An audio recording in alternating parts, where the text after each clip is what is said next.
கிறிஸ்துவுக்குள் பிரியமான சகோதரனே சகோதரியே, இந்த நாள் ஆலோசனை பகுதியாக திருச்சியை சேர்ந்த ராமசாமி என்ற ஒரு நபரை குறித்து நம்ம பார்க்கலாம். அவர் பார்த்தோன்னா ஒரு நடிகர். அவர் எல்லாரையும் நடித்து சந்தோஷப்படுத்துகிற ஒரு நல்ல மனிதராக இருக்கிறாரு. அவர் என்ன பண்ணுறாரு, அமெரிக்காவில் ஒருத்தர் அவர் புக் பண்ணி அமெரிக்கா மக்களுக்கு சந்தோஷத்தைப்படுத்தணும், இவருடைய நடிப்பு நல்லா இருக்குதுன்னு சொல்லி அவர் அமெரிக்காவுக்கு கொண்டு போகிறாங்க. அமெரிக்காவில் போயிட்டு அவர் என்ன பண்ணுறாரு, அந்த நடிப்பு நடித்து நாடகத்தில் நடித்து காட்டி அவர் ரொம்ப சந்தோஷப்படுத்தி அதன் மூலிமா வெகுமதி பணத்தெல்லாம் பெற்றுக்கொண்டு அவர் சென்னை திரும்புகிறாரு.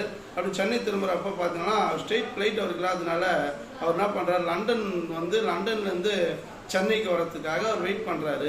அப்படி வெயிட் பண்ணுறப்ப 2 மணி நேரம் ஆகும் அந்த ஃப்ளைட்டுக்குன்னு சொல்கிறாங்க.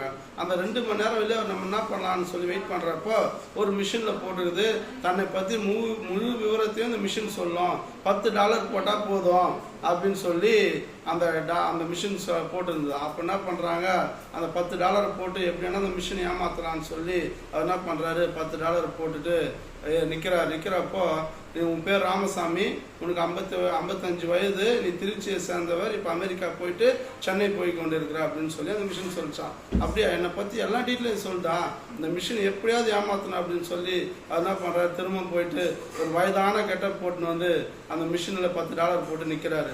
இன்னும் ஒன்றே அதை பார்த்துட்டு, நீ வயசான கெட்டப் போட்டுன்னு வந்தாலும் ராமசாமி தான், உன் வயசு 55 தான் அப்படின்னு சொல்லி அவர் ஃபுல் டீட்டெயில் சொல்லுது. திரும்ப என்ன பண்ணுறாரு, இந்த மிஷினை எப்படியாவது ஏமாற்றி ஆகணும் நம்ம அப்படின்னு சொல்லி போயிட்டு பாத்ரூம் போயிட்டு ஒரு அழகான லேடி கெட்டப் போட்டுன்னு $10 போட்டு நின்னாராம். நின்று உடனே கொஞ்ச நேரம் அந்த மிஷினே திகைச்சு போயிடுச்சான். ஆனாலும் அது பார்த்துட்டு, நீ அழகான பொம்பளை வேஷம் போட்டு வந்தாலும் ராமசாமி தான், உன் வயசு 55 தான், நீ திருச்சி போகிற, இது சென்னை போகிற அப்படின்னு சொல்லிட்டு ஆனா அப்படின்னு சொல்கிறப்போ இந்த ராமசாமி கேட்டா ஆனான்றப்போ கேட்குறப்போ, நீ போக வேண்டிய ஃப்ளைட்டு போயிடுச்சு, இதோ 2 நாள் கழிச்சு தான் உனக்கு ஃப்ளைட்டு அப்படின்னு சொல்லிச்சான். சொன்னோடனே இவர் அந்த 2 நாளுக்காக வெயிட் பண்ணியிருக்கார். இதை கேட்டுக்கொண்டிருக்க சகோதரனே சகோதரியே, நம்ம வாழ்க்கையில் கூட நம்ம அந்த ராமசாமி பார்த்தீங்கன்னா அவர் இருக்க வேண்டிய இடத்துல அவர் இருந்திருந்தாருன்னா அந்த ஃப்ளைட் அவர் விட்டுருக்க மாட்டார்.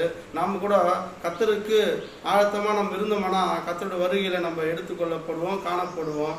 மாறா நம்ம என்ன பண்ணுறோம், உலகத்துக்கு என் திறமையை காட்டுறேன், உலகம் எனக்கு பிஸ்னஸ் எனக்கு முக்கியம், எனக்கு வேலை முக்கியம், எனக்கு குடும்பம் முக்கியம், எனக்கு கர்த்தரை காட்டிலும் பெரிய காரியங்கள்லாம் எனக்கு இருக்குது அப்படின்னு சொல்லி என்ன பண்ணுறோம், நம்ம அந்த ராமசாமியை போல எதற்கோ முக்கியத்துவம் கொடுத்து அவர் சென்னை ஃப்ளைட்டை விட்டது போல நம்ம கூட அநேக நாட்களில் ஆண்டோட வருகையில் காணப்படணும்னா எது கர்த்தருக்கு பிரியம், எது கர்த்தருக்கு பிரியம் இல்லைன்றதை அறிந்து நம்ம ஆராய்ந்து செயல்படும் போது நம்ம ஆண்டோட வருகையில் நம்ம எடுத்துக்கொள்ளப்படலாம், காணப்படலாம். அப்போ இந்த நாளில் இந்த ராமசாமியை போல நம்ம ஏமாந்து போகாதபடிக்கு, இந்த ராமசாமிக்குனாலும் 2 நாள் கழிச்சு ஃப்ளைட் அவர் கூட்டு போயிடும்.